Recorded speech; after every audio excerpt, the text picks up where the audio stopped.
everyone, welcome to back my channel. I hope everyone is having a wonderful day.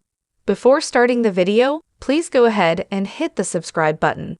I hope against hope that Jordan will return, looking through windows and chilling us all to the bone with her psychotic behavior during February sweeps.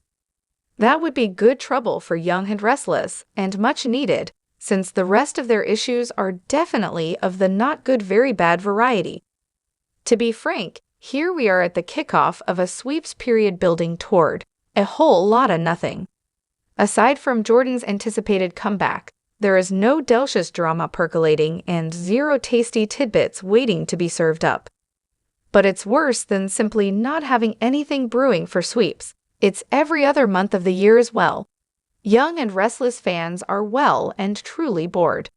They're over the musical jobs and watching people talk endlessly about CEO and CUO positions, or lob empty threats involving one company or another. Who cares who is in what position in the much-hyped C-suites if they're not going to fall into or create soapy drama while they're in power? Not I, and certainly not the many fed-up fans. Mundane conversations rule supreme in Genoa City, where even the villains and vixens are all talk, no action, and have been for far, far too long. Tucker has become a joke.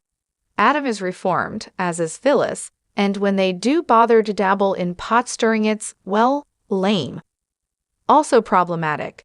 Young and Restless love stories are snoozeworthy, and don't get me started on the so-called love triangles. Any hint of drama in the Summer/Chance/Sharon situation was actively avoided. Someone needs to remind Young and Restless that people aren't tuning into soap operas to see romantic rivals politely stepping aside and sharing kumbaya moments. The triangles that have had a titch of drama, rather than being highly entertaining, have fallen flat. Why?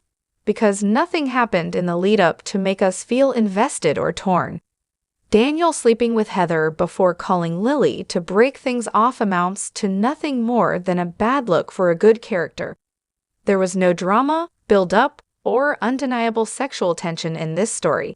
It was about grilled cheese and pancakes. This watered-down, half-hearted writing leaves the audience understandably unenthused. Viewers were left shrugging their shoulders and hitting fast-forward on a juicy plot point that should have been explosive. Danny's character was assassinated in much the same vein. One of the only ways a Phyllis/Danny/Christine do-over would have worked was if he got together with Phyllis before he knew Christine's marriage was over, and if he had genuine feelings for both gals and they for him. Instead, the out-of-the-blue weirdness, with Phyllis wreaking havoc just because she could, went over like a lead balloon, mostly because our beloved resident rock star came out looking like a total jerk. Where's the appeal in that?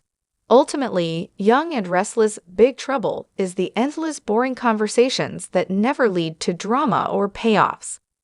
Who wants to watch 9 scenes of Chelsea and Adam droning on about Connor, who isn't even acting out?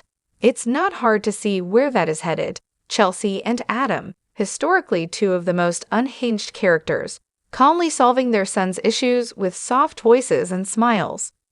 Sure, you have to have heartwarming moments in the mix, but if your episodes are 80% discussions and dialogue, and your pot stirrers are on their best behavior, what you're putting out there isn't a soap opera.